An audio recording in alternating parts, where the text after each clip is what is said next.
And hello, everyone. Welcome to WD Carousel podcast. My name's Ian. And I'm Crystal. And we're going to continue our discovering series in the Magic Kingdom. The last one, Magic. I know. We've this one's been going on for a while, which has been kind of nice. But it's been enjoyable. This time, it is. Well, it's been getting us through the Disney drought. Yes. Which, might be coming to an end, but it doesn't really matter because for us, it's still a Disney drought. Yeah. So Minnesotans we're going here. to continue. Yeah. We're not going to hop on a plane anytime soon. A COVID plane to Florida. And the COVID Express there. Yeah. No, thank you.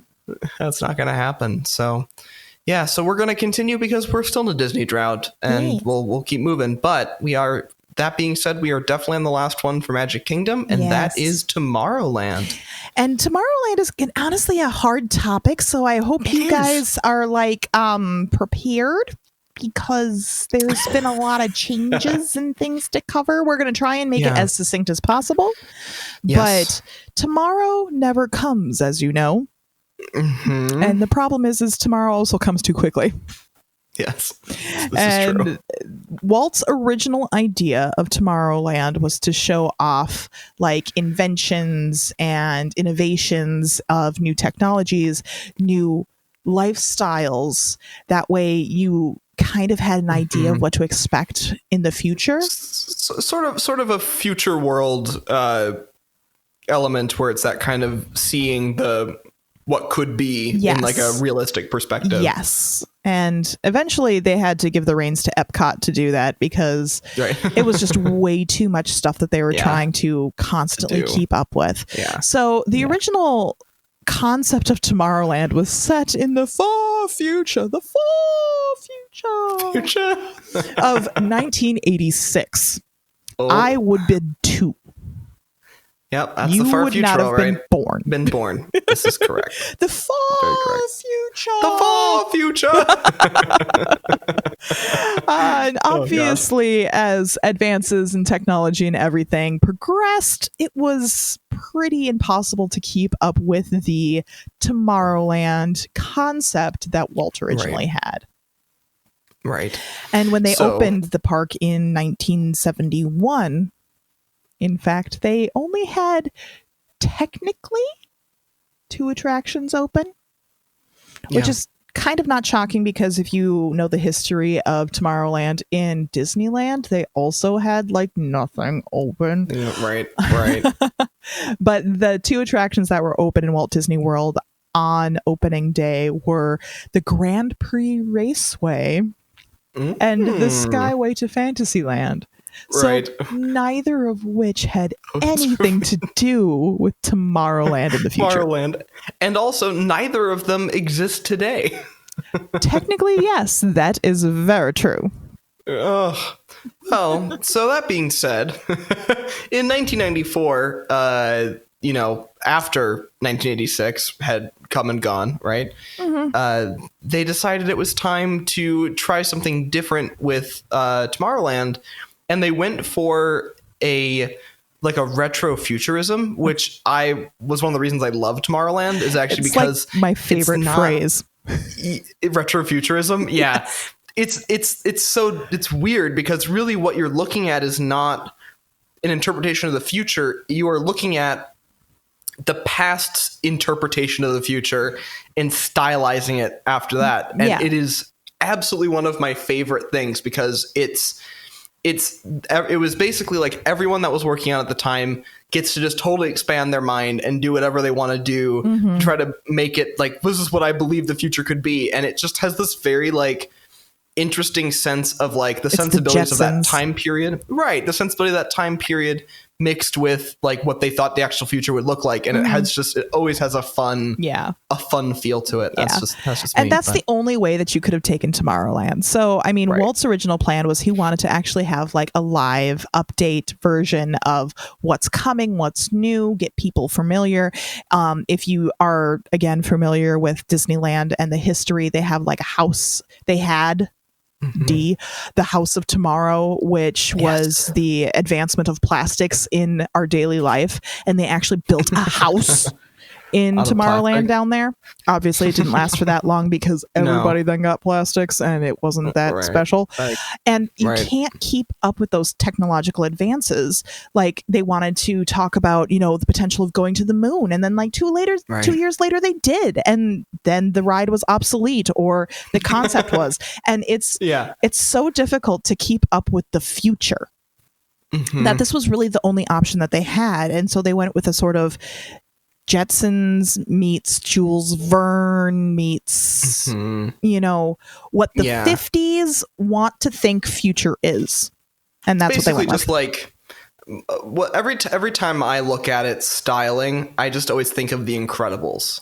That like sort of anachronistic retro future, kind of as perspective from the 60s. Like it kind of does that feel, and I absolutely just adore that, which is why I love The Incredibles. So that's a separate thing, but another feature that they really have in Tomorrowland that I love for how sterile it can be when you're talking about future and like big cement buildings and it's really closed in, but they also have a lot of kinetic energy going on. So you see like the main tower structure with the astro orbiter and the little rockets going around, and the TTA, which we've already talked about multiple times, is one of my favorite rides to start out a Disney vacation on. We've never done an actual episode on the TTA. Anyway, sorry, I'm just making like a mental note of that because that's something that we definitely need to cover. Anyway, just like we've never actually covered Carousel.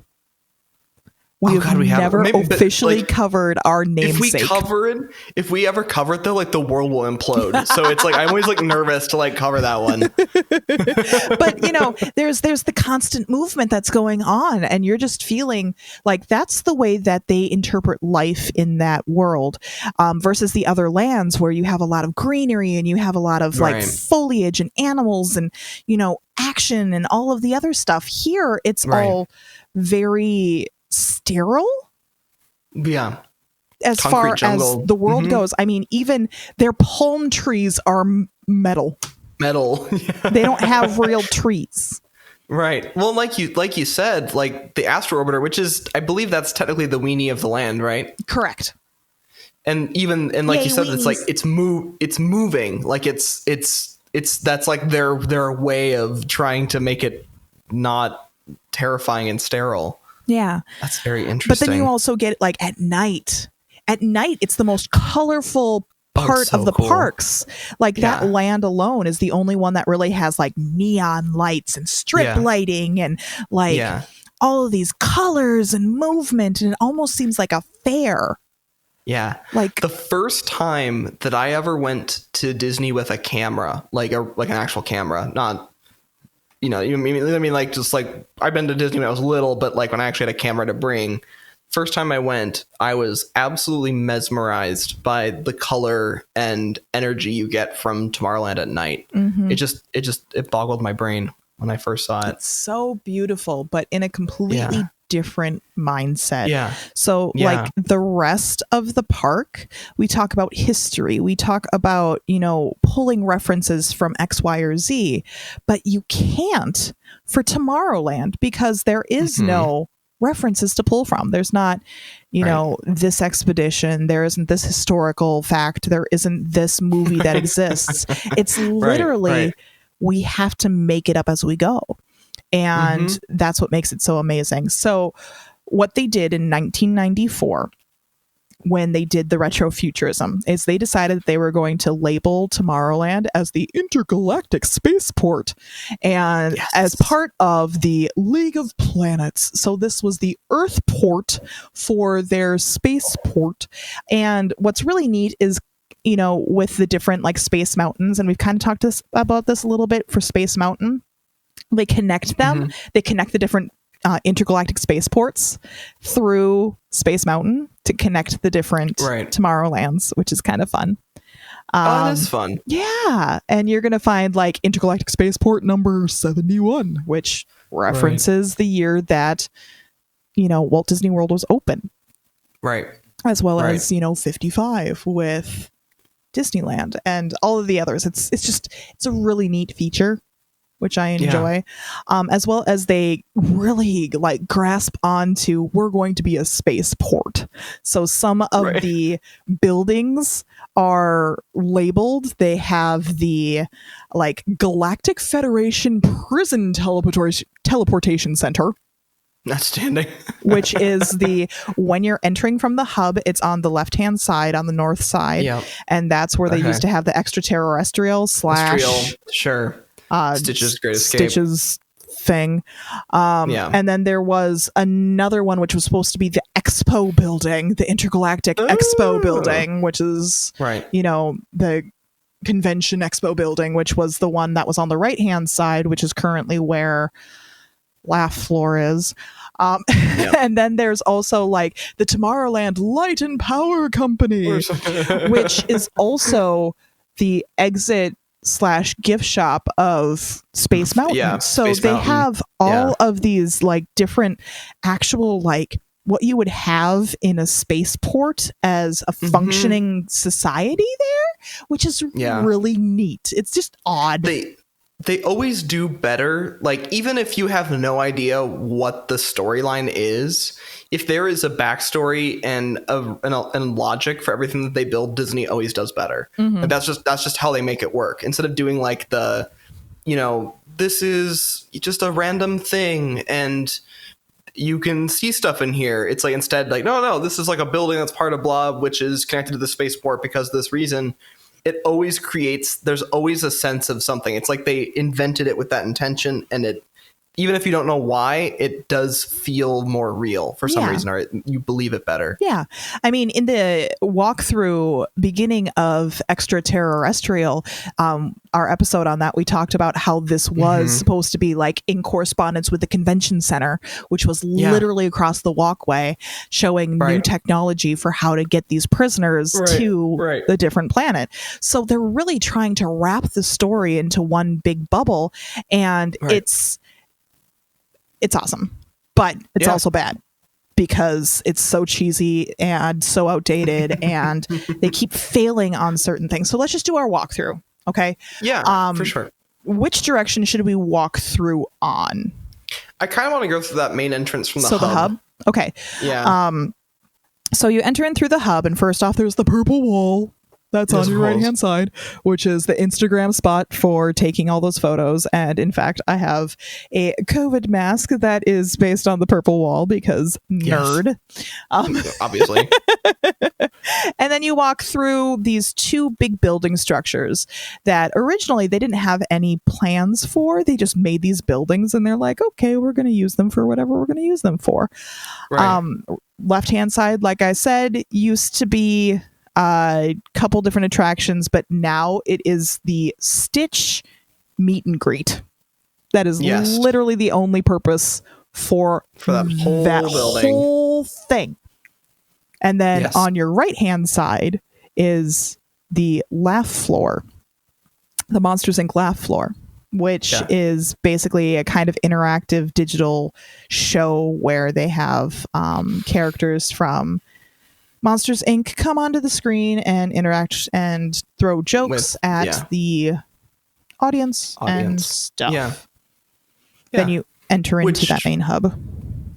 Which is interesting because Laugh Floor, which I've never done, but I'm like, as stupid as I initially think that is, it actually works really well for like the Monsters Incorporated like plot line. Like it actually works pretty well with that. So I'm like, whatever. Roll with it, I guess. Yeah. Yeah. And then right around the corner from that is, keeping with the Pixar theme, you're going to have the Buzz Lightyear Space Ranger Spin. Space Ranger Spin. Which I have to admit is kind of a fun game. It is awfully fun. I enjoy it. It's so dumb, but I love it. It is a red light shooter game. Sort of old school. Yeah, it is. Like it's weirdly old school, and it's still weirdly old school because all of the targets that you're shooting for are 2D with like little target actual like bullseyes on targets them. On it. Yeah, and like there's as far as I know, the only thing that's like not a 2-dimensional cutout is basically just Zurg. Yes, and Zurg ship, which is crazy. And Zurg ship, but then you have the bullseyes on there too, which honestly get you some of the biggest points. So make sure you're shooting for them. Galactic Hero is the highest you can get, and I have achieved it. Of course. Because nerd. But that is a fun one to do, and the competition aspect really just makes it that much more enjoyable, I feel. Yeah. And then we are skirting around that main tower, which holds 2 attractions. As you said, it's the weenie. So you're going to find the Tomorrowland Transit Authority there. You're going to have the moving walkway to get up to the 2nd floor. So you can load and unload from there. Which is super sketchy. I don't know why it feels so sketchy to me, but that like moving, like it's like a moving walkway that you would see like an airport, but it's a ramp, like you would expect to see with like you see in an airport, but it's like instead of being an escalator, it's just like a ramp going up, and it's weird. Like I get it, I get why they did it, but it's really interesting. So I'm gonna challenge you next time. Be like me, and I did it in heels. You want me to put on heels next time we go? Yes, but no, taking that ramp down. Oh God, that sounds so much worse. In heels. Oh no. I almost fell on my face. Oh, but it was hilarious. Wow. Going up, I was like I was walking on flat land. But I think I had like 3 or 4 inch heels at that point in time. Oh, funny. Yeah, that was a challenge. Funny. But one of the nice things is that's not a popular ride, even though it's my favorite thing to do. It is my favorite thing to do to start a Disney vacation because it gives you a circle tour. You get to see like the model of Epcot, the original Walt model of the experimental prototype Community of Tomorrow is on the attraction, and you get the feeling of all these different rides, and it's relaxing, and you get the wind blowing in your hair. You get to see the castle a couple of times. It's the best way to start off a vacation, and I highly recommend it. I think it is completely underrated, and it's just great.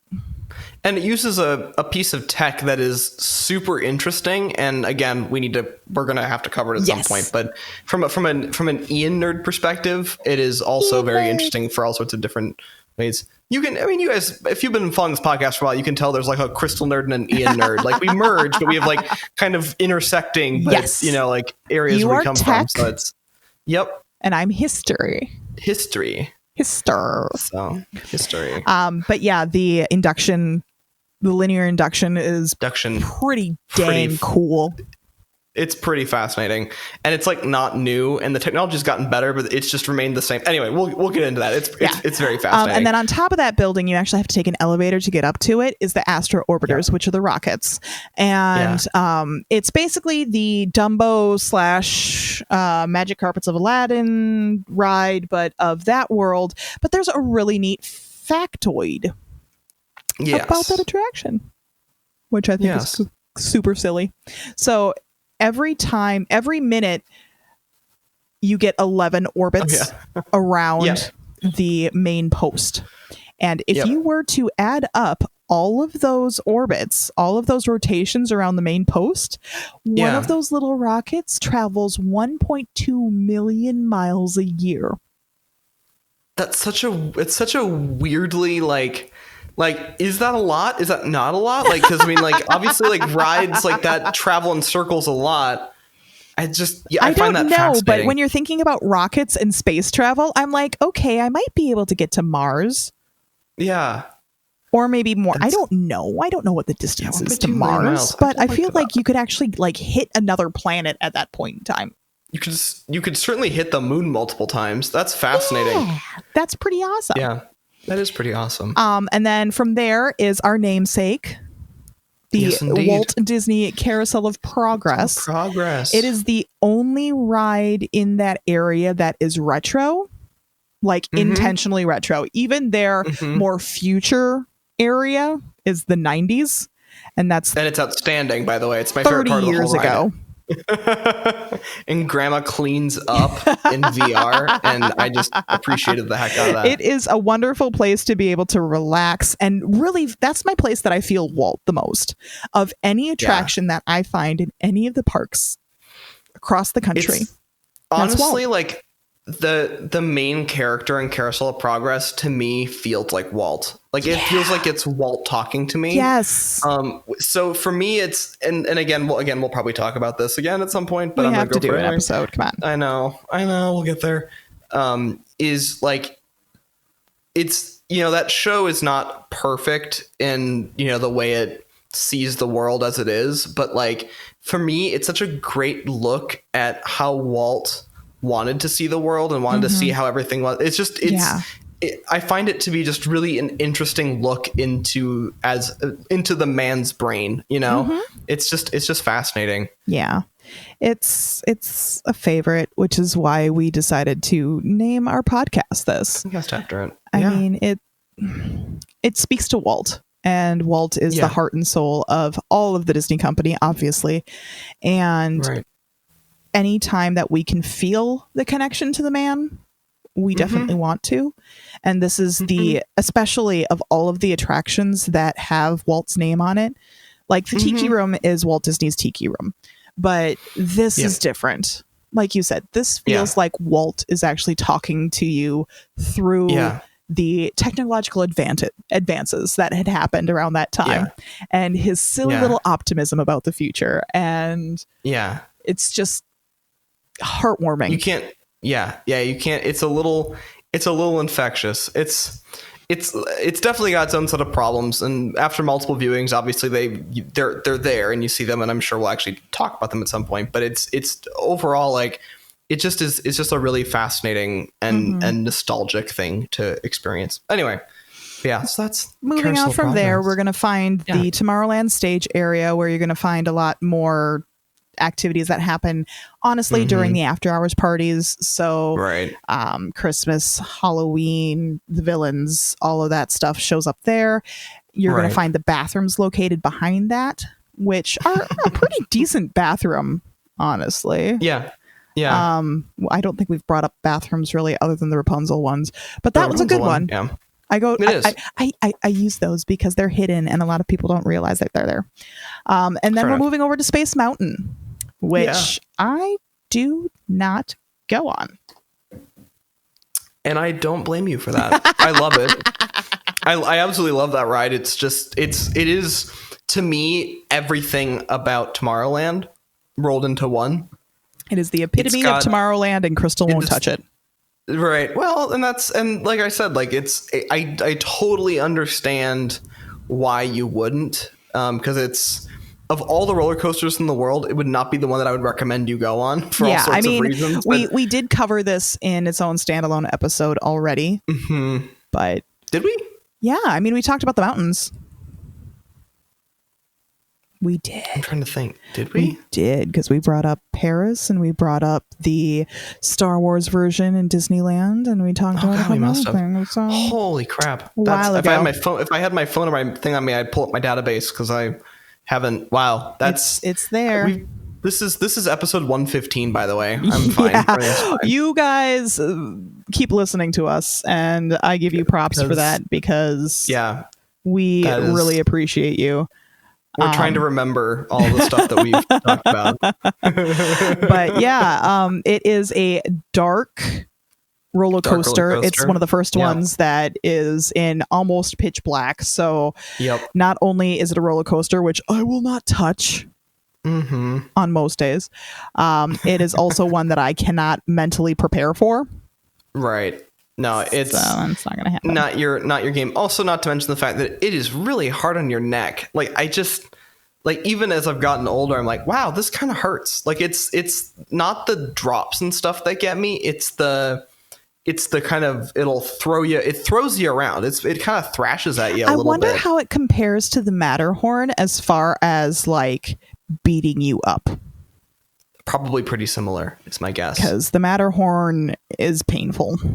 Did you rode the Matterhorn? Space Mountain, episode 70. Yes, I did ride the Matterhorn. There you go. Nice. Thank you.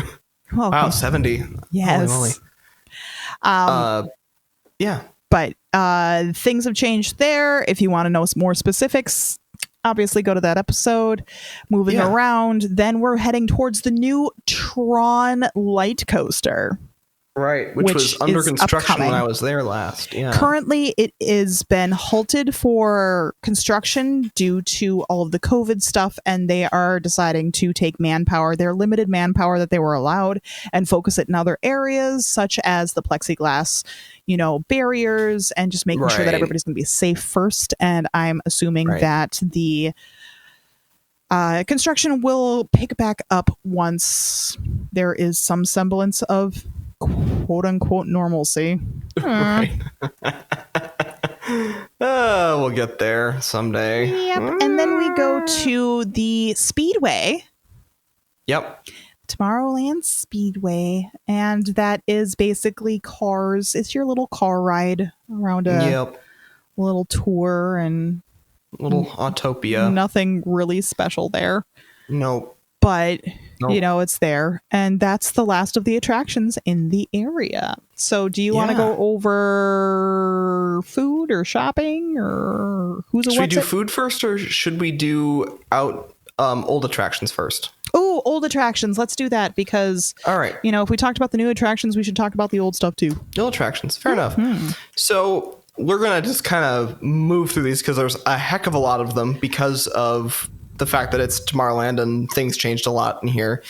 There is, and these are not necessarily in exactly the right order, so I apologize in advance. If You Had Wings was the earliest ride in that spot that currently, I believe, has Space Ranger Spin in it. Correct. That is the Lightyear. Yeah, Buzz Lightyear Space Ranger Spin, and that was a weird, like, that tunnel that you go through was like, they had like projection and it was all very cheesy stuff. I don't know all the details there, but it was definitely like If You Had Wings, which was the very first version of this kind of like you fly through, but you're on an Omnimover thing. So instead of like being suspended over, you're just like in a projection thing. Where you're in a chair that's a lot like the dune buggies in Haunted Mansion. So there's the cup behind you and you get your little, seat with your little lap bar. You're going through learning the process of flight. So you start out with the Orville brothers and going through Wright brothers. Yeah, Wright brothers. Sorry. I'm sorry. I'm looking at notes and trying to silly things, but it takes you through basically the process of flight, and eventually that moved into the Delta Dream flight, which is my first iteration that I was familiar with regarding that attraction. Kind of the same thing, but Delta sponsored it, and it moved from a 3D attraction to a 2D attraction where it was kind of like little vignettes that you would tootle your way through. Yep. And then there is Mission to Mars, which I believe is where Stitch's Great Escape is almost not there anymore. Jesus. So flight to the I'm readjusting this. Flight to the moon first. And then it went to Mission to Mars because obviously we had hit the moon 2 years before that ride actually opened for Flight to the Moon. Yep. So they had to have the next destination, which is Mission to Mars. Yep. Which we still haven't hit, so they could have kept it, but whatever. And then they changed it over to extraterrestrial alien encounter, which we actually had it's in a whole episode about, which is a very fascinating history. Yes. And then Disney does horror. They did. And then it went to Stitch's Great Escape. And I have a funny note in here that says kind of, because Stitch's Great Escape currently exists in 2 places. I have it listed in both current and previous attractions. The only reason I have it in current is because Disney, as of now, has not officially announced that it's actually closed. But people that have done some snooping have noticed that like public permits have suggested that they are doing renovations in that theater space. Yeah. And I mean, for the amount of times that I had gone down before COVID, it has not been open since, I want to say 2015. They say it's still, it was operating seasonally up until at least maybe a couple years ago. 18 maybe. But I don't know. Like, it's just weird. Like, I even was like, that can't be right. They can't still think it exists. I went in and it's still on like the Disney website, like weird. About it. So they have not addressed it being closed, but I'd be willing to bet you they're not willing to break up that relationship. Right. It's a whole thing. Just not letting it go. But yeah, so that ride was basically extraterrestrial, but kind of less scary, but also still people found it kind of scary. And I'm sure 5-year-old Ian would have still found it very scary. We talked about that in the episode. We talked about that in the episode, but it's closed. I would say, I will tell you right now, it's closed, but I can't tell you that it's Not closed official. because the company won't say it's closed. So just take that how you will. Yep. Yeah, so that's a thing. And then there's, of course, the Skyway, which I'm sure we have mentioned at some other point during this because there's multiple stations for it. Yeah. It went between, oh crap, where was the other side? The other side was the Rapunzel bathrooms. Right, that's right. So it goes through to Fantasy. Was it Fantasyland Correct. at that point too? Yeah. So it would go back and forth between. It was like classic to like even Disneyland. Like they had a Skyway. Yep. So 71 to 99, it closed for reasons that maybe we'll talk about in an episode. It's kind of interesting because there's some speculation there. Because there's always speculation. Then there's the Timekeeper, which I had never heard of before. Oh, Robin Knew Williams. nothing about it. It was a Robin Williams show, and it had an animatronic, and that was actually the second iteration. There was a Circle Vision show before then that had to do with spacey shit. I don't know. But when the reimagining happened for Tomorrowland, they really wanted to focus on the retrofuturism, and they were able to get Robin Williams to narrate, and now that doesn't exist. Right. Yeah, and I don't actually know what's there now. Did that become Laugh Floor? Yep, that's Laugh Floor. Okay. That's what they changed it to. Weird. Yeah, Timekeeper went away. Didn't know a lot about the Timekeeper. I was kind of shocked. I'm like, oh, I've seen these animatronics before, like just kind of floating in my head, but I forgot. That'll probably end up being another extinct attraction that we cover, just like Horizons. There's a lot of history with it, so that'll be a thing. Then, of course, we talked about there's the Grand Prix Raceway, which is that the Tomorrowland Speedway now? Yeah, or what happened there? It's another iteration of it. There's been, one of them didn't have tracks, and then this one does. So you can't run into cars sideways. You can still run into cars in front of you. But, yikes. Iterations. Okay. Then we got America the Beautiful, which I know nothing about. Was that a Circle Vision show? It was, but it was, it was boring. Yeah. Okay. Boring. Moving on. And Starjets, which I also know nothing about. Astro Orbiters. Just without sponsoring. They just changed. Oh, got it. Yep. So it's the same sort of feel, although up in the air. And the Starjets were actually, if I remember correctly, they started out on the ground, just like Disneyland before the TTA came, or the People Mover, the Wedway People Mover. Okay. First name. And then they moved it up to the third story, so that way they could have the People Mover in the way and underneath have it. all of the movement and all of the fun stuff. Nice. Yeah. Well, very cool. So those are some past attractions. Which and then we'll get into some dining. So Auntie Gravity's Galactic Goodies. Treats is really weird that you're starting the list off like that. You must be going alphabetical because it's in the middle of it. Let's readjust the editing here. Okay, so lunching.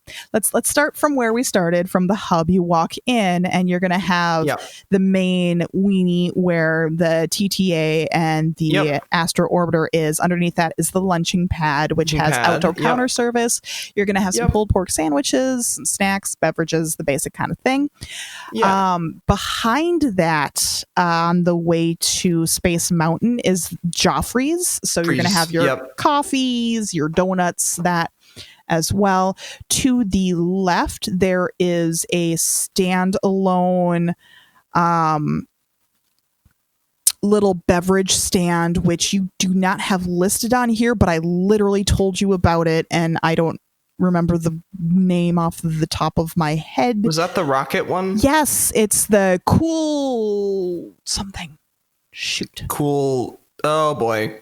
I thought I put that in there, but It's apparently not. I did not. So there we go. But it is basically just a refreshment stand. But one of the neat things is it has a mister on it. So you're going to be able to walk through, cool down, have a little bit of relaxation time, as well as one of the neat figures on top is an actual spaceship from the Flight of the Navigator movie. One of the two props of the rockets from Flight of the Navigator is on top. So it's a kind of...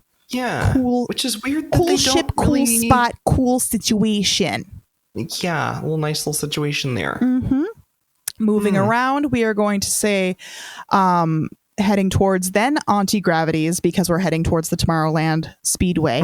That's where you can get your sweets. So you're going to find ice creams there. You're going to find shakes there. That's where I got my candy corn shake from the Halloween party a few years back.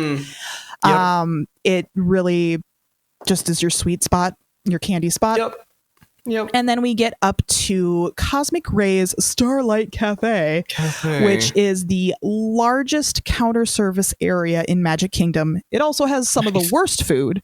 But we're talking standard hot dogs, chicken sandwiches, burgers. They have the toppings bar, kind of like Pecos Bills, so you can load up a whole bunch of stuff. But one of the nice things about it is that have Sunny Eclipse. And Sunny Eclipse is a lounge singer, an alien lounge singer. It makes me think of the TV series Elf from the 80s and early 90s, if you're familiar with that. And they have a 20-minute set that they do, and it's an animatronic that pops up out of the floor with his big old keyboard. He sings some songs, and it's really neat. It's a nice place to just... sit down in AC, eat your overcooked burgers, and relax. It's a good place for it. And then at the beginning, I talked about the Tomorrowland Terrace that is near the front, near the purple wall. Honestly, I only see that open for dessert parties. I have never actually eaten like real food there. It's apparently only like they only open it in very specific time periods. So but you can still walk through it and sit there. So, who's to say what the deal is there? It's how you get to the purple wall. It is. It's the purple wall portal. Got nothing. And then shops. Last little section. Yeah. Not actually that many shops here, which is, I guess, kind of makes sense. So, of course, there's Mickey's Star Traders, which I'm trying to remember where that is. So that is near the end of... Well, I don't understand why they call it Mickey's anymore, but that's the exit to Buzz Lightyear Space Ranger. Buzz Lightyear. Got it. And then across the way is the Merchant of Venus, which used to be the exit for Stitch and Terrestrial and all of those guys. Got it. I do know that Tomorrowland Light and Power is the exit for Space Mountain. Yes, that's where I charge my scooter occasionally. Nice. There you go. Why wouldn't I charge my scooter at the Light and Power Company? I mean, come on. Yeah. And then in my research, technically under this category was Tomorrowland Speedway license photo booth, which I guess counts as a shop, kind of. I don't know. It is totally just like this little standalone photo booth that you expect to see in a mall, but they give you like a little license, like driver's license for interstellar driving. Outstanding. I'm gonna present it to a police officer once and see what they think. Some of the other things that you'll find around the land is also the big granite ball. And that is across from Anti-Gravities. And it is a huge granite ball that they have on top of a water feature that allows it to roll and rotate. And the idea is that it's supposed to be like an interstellar map. And on top of the ball are all of the carvings of the different celestial things. Bodies, things. Stars and stuff. because I was completely blindsided by the fact that I had never seen it before. Like I never like walked, like I'm like, of course I must have seen this before. And I looked up a picture of it and I've never seen it. And I am baffled as to how I've just like, my eyes have just skipped past it. But it's I believe it's called a Kugel ball or Kugel fountain.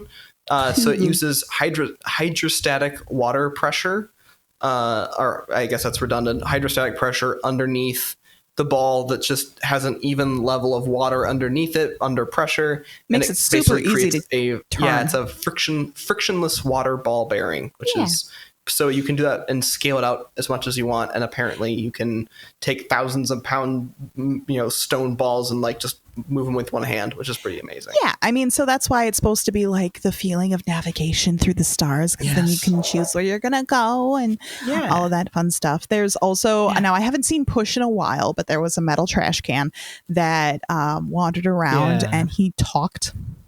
And it was part of the future stuff. Now I haven't seen him in a while, just like I haven't seen the robot in a while.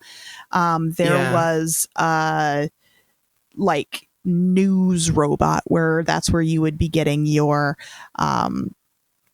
information about, it was like the Tomorrowland Times or the Galaxy Gazette or something like that. It was robot news. And it was printed while you wait, the Earth edition. And he just had, it was like a robot and he just printed out like these little pieces of paper and you had, your robot news for the day. And I haven't seen either of those guys in a while, so I don't know if they're still around. They are doing a refurb as well. We've seen the intro or the not the intro, but the exterior signage to Tomorrowland change from a more Jules Verne feel to a more crisp, clean, streamlined sort of mid-mod feel. Yeah. And last year, I think that happened, was it? Yeah. It was last year on the main signage. So who knows if how in depth this new refurb is going to be going, if it's just cosmetic or if they're doing another reimagine. But that is Tomorrowland as best as we can in as short of a time as possible. There's a lot of things to cover in a very short period of time. So I'm sure we're going to break some of this out and have separate coverage, but there you go. There's a nice little overview for you as of much as the things possible. you will find. So thank you for hanging out with us on the walking through behind the scenes sort of feeling of Magic Kingdom. We hope you enjoyed this series. We really enjoyed this series. It helped us keep connected to the magic while being in quarantine and helping us remember our good memories. Yes, indeed. So very cool. This has been WD Carousel of Podcast. My name's Crystal. And I'm Ian. And we hope you have a great, big, beautiful tomorrow. Bye, everyone.